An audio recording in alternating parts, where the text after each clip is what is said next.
ನಾನಿವತ್ತು chicken liver gizzard pepper fry ಮಾಡ್ತಾಯಿದ್ದೀನಿ. ಅದಕ್ಕೆ ಬೇಕಾಗಿರೋ ವಸ್ತು ಏನಂದರೆ ಚಿಕನ್ ಲಿವರ್ ಮತ್ತು ಗಿಝರ್ಡ್ 1/2 kg, ಆನಿಯನ್ 2, ಕೊತ್ತಂಬರಿ ಸೊಪ್ಪು, ಕರಿಬೇವಿನ ಸೊಪ್ಪು, ಹಸಿಮೆಣಸಿಕಾಯಿ, ಶುಂಠಿ ಬೆಳ್ಳುಳ್ಳಿ ಪೇಸ್ಟು, ಅರಿಶಿನ, ಪೆಪ್ಪರು, ಜೀರಿಗೆ, ಓಂಕಾಳು, ಸೊಂಪು ಮತ್ತು ರುಚಿಗೆ ತಕ್ಕಷ್ಟು ಉಪ್ಪು, ಎಣ್ಣೆ.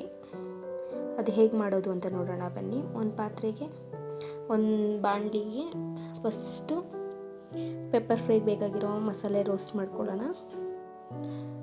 ಆಮೇಲೆ 1 ಸ್ಪೂನ್ ಜೀರಿಗೆ, 1 ಸ್ಪೂನು ಮೆಣಸು, 1/2 ಸ್ಪೂನು ಸೋಂಪು ಕಾಳು ಹಾಕ್ಕೊಂಡು ಡ್ರೈ ರೋಸ್ಟ್ ಮಾಡ್ಕೊಳ್ಳೋಣ.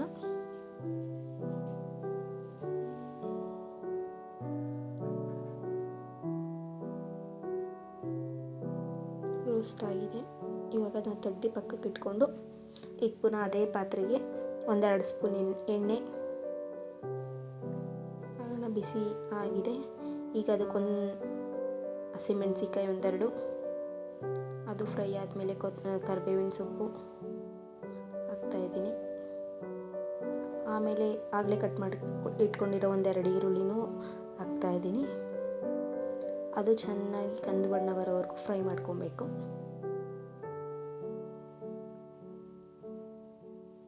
ಅದು ಫ್ರೈ ಆದಮೇಲೆ ಫ್ರೈ ಆಗ್ತಾಯಿದೆ. 1-2 ಸ್ಪೂನು ಫ್ರೈ ಆಗಿದೆ. ಈಗ ಅದಕ್ಕೆ ಮನೇಲೇ ಮಾಡಿಟ್ಟಿರೋ 1-1.5 ಸ್ಪೂನು ಶುಂಠಿ ಬೆಳ್ಳುಳ್ಳಿ ಪೇಸ್ಟ್ ಹಾಕ್ತಾಯಿದ್ದೀನಿ.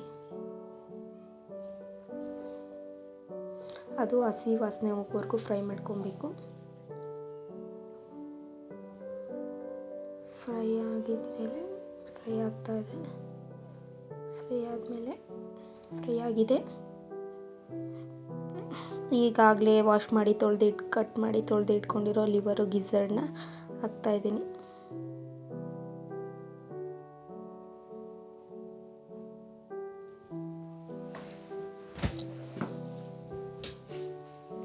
ಇದು ಚೆನ್ನಾಗಿ ಫ್ರೈ ಮಾಡಿಕೊಂಡು ಫ್ರೈ ಆಗಕ್ಕೆ ಬಿಡಬೇಕು.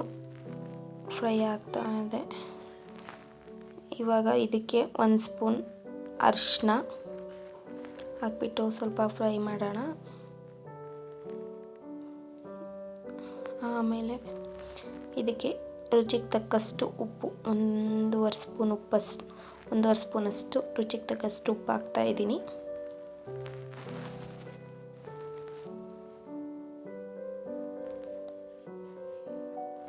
ಆದಮೇಲೆ ಸ್ವಲ್ಪ ಹೊತ್ತು ಫ್ರೈ ಆಗೋಕೆ ಬಿಡೋಣ. ಸ್ವಲ್ಪ ಹೊತ್ತು ಮುಚ್ಚಿಟ್ರೆ ಚೆನ್ನಾಗಿ ಫ್ರೈ ಬೇಯುತ್ತೆ. ಅಲ್ಲಿವರೆಗೂ ಆಗಲೇ ಡ್ರೈ ರೋಸ್ಟ್ ಮಾಡಿರೋ ಮಸಾಲೆನ ಪುಟಾಣಿಗೆ ಹಾಕ್ಕೊಂಡು ಕುಟ್ಕೊತಾ ಇದ್ದೀನಿ. ಅದು ಸ್ವಲ್ಪ ನೈಸ್ ಫೈನಾಗಿ ಪೌಡ್ರ್ ಮಾಡಿಕೊಂಡ್ರೆ ಚೆನ್ನಾಗಿರುತ್ತೆ. ಇದು ಬೆಂದಿದೆ. ಈಗ ಪೌಡ್ರ್ ಮಾಡಿಟ್ಕೊಂಡಿರೋ ಮಸಾಲೆನ ಹಾಕ್ತಾಯಿದ್ದೀನಿ. ಅದು ಹಾಕ್ಬಿಟ್ಟು ಸ್ವಲ್ಪ ಫ್ರೈ ಆಗೋಕೆ ಬಿಡಬೇಕು.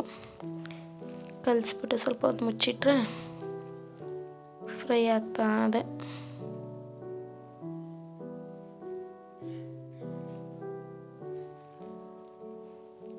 ಆಮೇಲೆ ಇದಕ್ಕೆ ಸ್ವಲ್ಪ 1/2 ಸ್ಪೂನಷ್ಟು ಚಿಕನ್ ಮಸಾಲೆನ